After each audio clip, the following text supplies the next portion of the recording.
Olá, quero te perguntar a respeito de um assunto muito importante da vida do ser humano.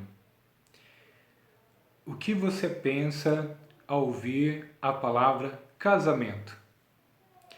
O que casamento significa para você?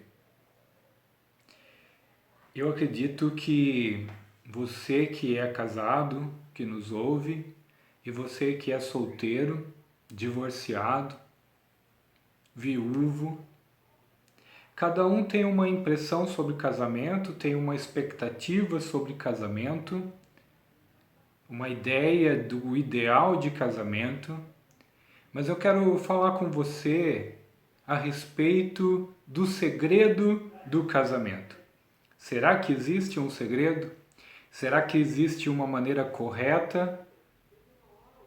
Será que existe um caminho secreto para vivermos um casamento feliz?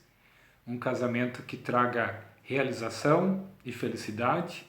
Quero te convidar então a meditar nesse tema, o segredo do casamento. O nosso estudo sobre o tema será baseado no livro do Tim Keller e da sua esposa Kate, O Significado do Casamento. O significado do casamento. Como base para nosso estudo, eu quero ler o texto de Efésios, Efésios capítulo 5, e eu vou ler o versículo 31 e 32 na NVT. Por isso o homem deixa pai e mãe e se une à sua mulher, e os dois se tornam um só. Esse é o grande mistério, mas ilustra a união entre Cristo e a Igreja. Portanto, volto a dizer, cada homem deve amar a esposa como a si mesmo, e a esposa deve respeitar o marido. É difícil falar de casamento e não falar de romance, de paixão. William Shakespeare disse que Deus, o melhor criador de todos os casamentos, combine vossos corações em um. Qual é o principal inimigo dos casamentos hoje? Eu tenho certeza que ele se chama egocentrismo. Somos nós mesmos.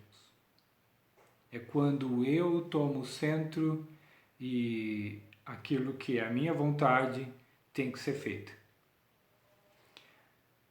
No livro do Tim Keller, ele cita Wright, que explica que o iluminismo do século XVIII e XIX deu origem a um novo conceito de casamento. Em resumo, o iluminismo privatizou o casamento, removendo do âmbito público e redefiniu seu propósito como sendo gratificação individual e não um bem maior, como refletir a glória de Deus, formar o caráter ou educar os filhos. Aos poucos, essa interpretação do significado do casamento tomou lugar dos conceitos anteriores da cultura ocidental. O casamento costumava ser uma instituição pública que visava o bem comum. Agora é um acordo privatizado que visa a satisfação de indivíduos. O casamento costumava promover a ideia de nós, mas agora promove o eu. Quando observamos esse aspecto egocentrista do nosso envolvimento no casamento, então nós vamos procurar para nós alguém que realize os nossos desejos. E temos um conjunto irrealista de expectativas, que na maioria das vezes nos frustra. Porque nós procuramos a pessoa ideal para que ela nos satisfaça e para que ela traga, então, a alegria plena. Hoje, tanto para homens e como para mulheres, o casamento não é uma forma, então, de formar caráter e criar comunidade, mas de alcançar objetivos pessoais. Então nós procuramos pessoas que venham satisfazer nossos desejos, nossas vontades emocionais, sexuais, espirituais e até financeiras. Então temos nisso um idealismo que gera um profundo pessimismo e que será quase impossível encontrar o cônjuge certo, a pessoa correta.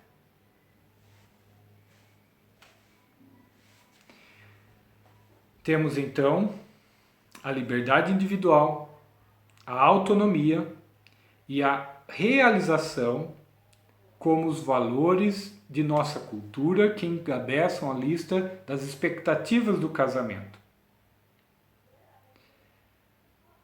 E algo que dificulta demais a relação. Quando nós doamos nosso coração, quando nós nos envolvemos e amamos alguém ou amamos alguma coisa, nós podemos nos frustrar, podemos nos ferir. E talvez o que gera na nossa sociedade um número maior de pessoas solteiras é que elas não querem se ferir, elas não querem machucar o seu coração e até mesmo algumas já se desiludiram porque não encontram a pessoa certa ou encontraram pessoas que só as machucaram. Então ela coloca seu coração dentro de uma redoma, ela se protege, ela se fecha e com isso cada vez mais seu coração fica sufocado e vai trazer uma grande condenação para que esse coração não ame mais.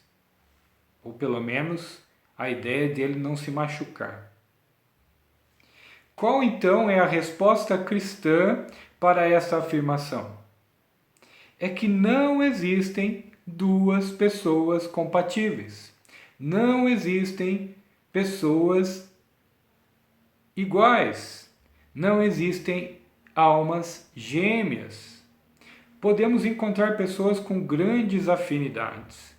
Podemos encontrar pessoas que têm históricos de vida semelhantes ao nosso. Mas essas pessoas são diferentes de nós. Tim Keller vai dizer: é destrutivo para o casamento adotar a ética da realização pessoal, que pressupõe que casamento e família são, fundamentalmente, instituições que visam a satisfação individual necessárias para sermos plenos e felizes. Tomamos por certo que existe uma pessoa ideal para ser nosso cônjuge e procuramos bem, a encontraremos. Essa pressuposição moral desconsidera um aspecto crucial do casamento.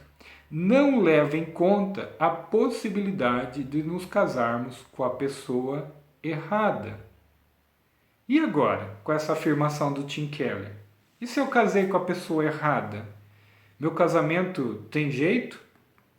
Há possibilidade de eu ser feliz? Qual é esse segredo, então, para consertar o meu casamento? Ele continua dizendo: nunca conhecemos a pessoa com quem nos casamos. Apenas achamos que conhecemos.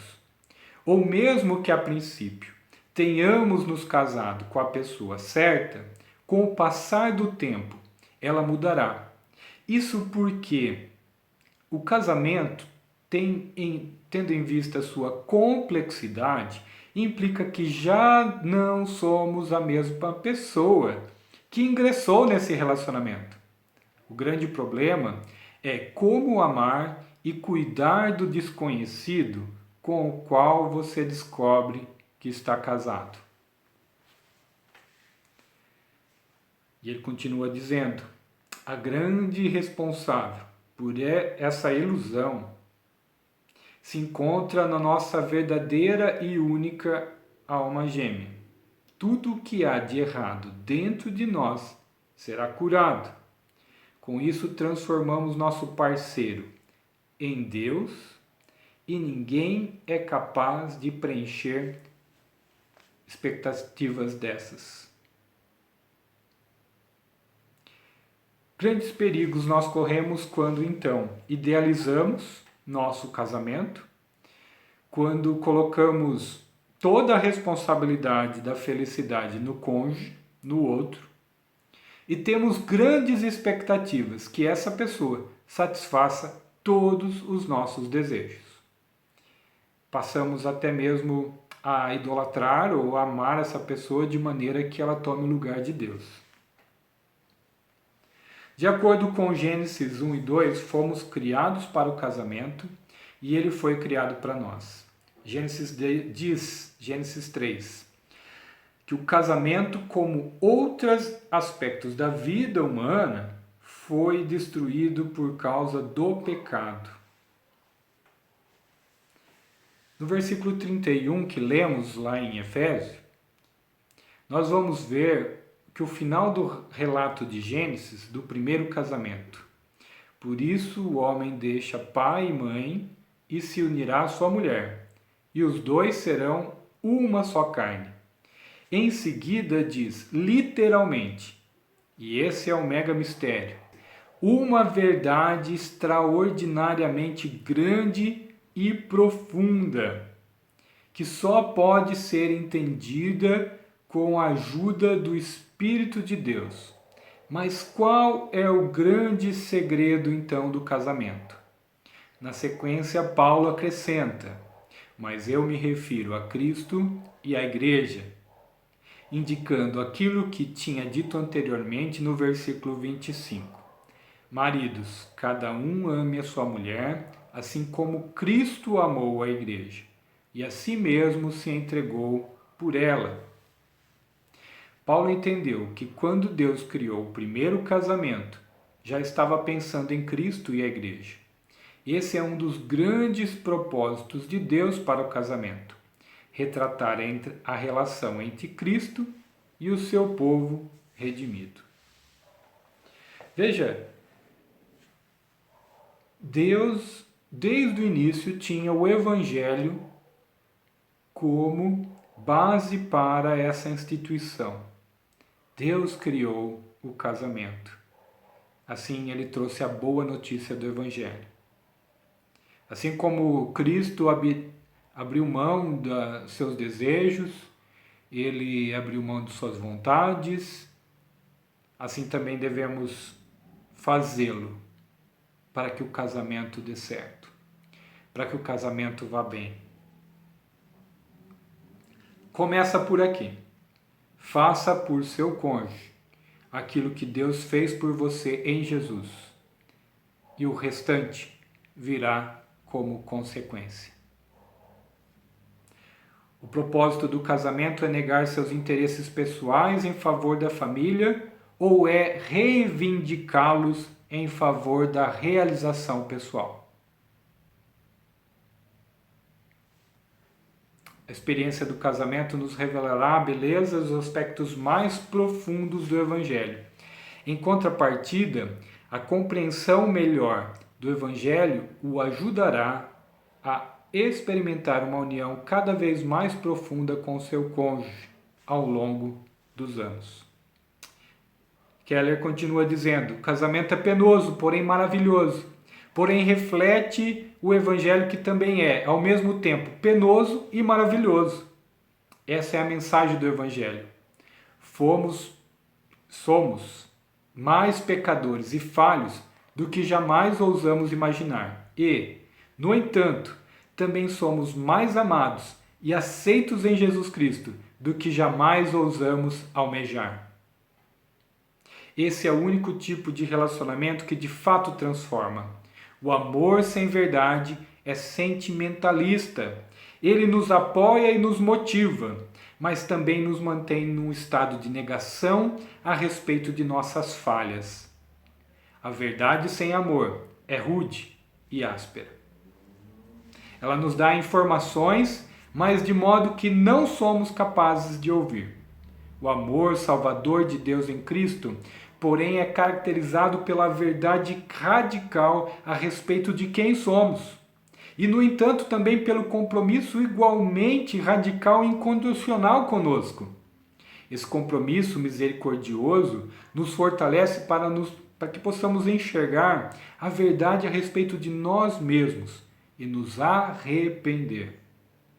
O convencimento do pecado e o arrependimento fazem com que nos apeguemos à misericórdia e à graça de Deus, e nela nós descansamos.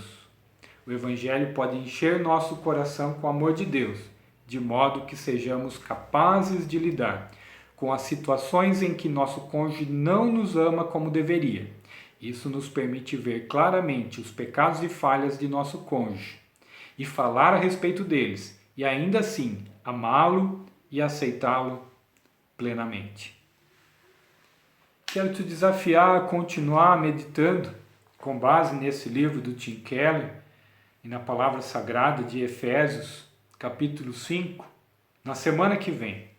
Quero te convidar a continuar a pensar o quanto eu idealizo, o quanto eu coloco como realização pessoal para alcançar os meus objetivos